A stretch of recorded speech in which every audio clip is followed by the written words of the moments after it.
হোমোনিম্ব, homophone এবং হোমোগ্রাফ। বন্ধুরা, এই তিনটি শব্দকে নিয়ে আমরা সবসময় গুলিয়ে ফেলি। এমনকি ছোটো ছোটো ভাই বোনেরা তারাও কিন্তু এই তিনটি শব্দকে নিয়ে খুব সমস্যার মধ্যে পড়ে। হোমোনিম্ব, বন্ধুরা, হোমোনিম্ব কথাটির বাংলা অর্থ হলো সেই সমস্ত শব্দগুলোকে আমরা হোমোনিম্ব বলবো যাদের বানান এবং উচ্চারণ একই রকম কিন্তু অর্থটা আলাদা।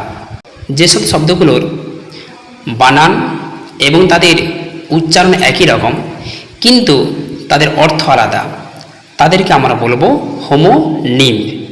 আবার এই হোমোনিম্বকে দুটি ভাগে ভাগ করা হয়। একটা হলো হোমোফোন এবং হোমোগ্রাফ। হোমোফোন কাকে বলা হয়? সেই সমস্ত শব্দগুলোকে আমরা হোমোফোন বলবো যে সমস্ত শব্দগুলোর বানান আলাদা কিন্তু উচ্চারণ একই রকম এবং অর্থ আলাদা।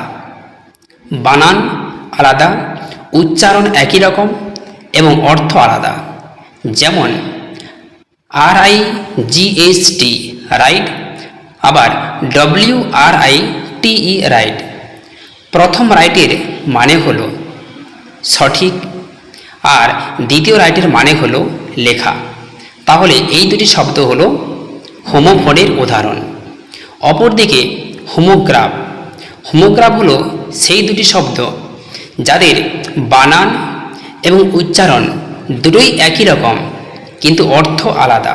যেমন LEAD লিড, আবার LEAD লিড। বানান একই রকম, উচ্চারণটাও একই রকম, কিন্তু একটার মানে হবে পরিচালনা করা আর অপরটির মানে হবে ধাতু। এক ধরনের ধাতু, লেড মানে হলো সীসা। এই হলো বেসিক পার্থক্য।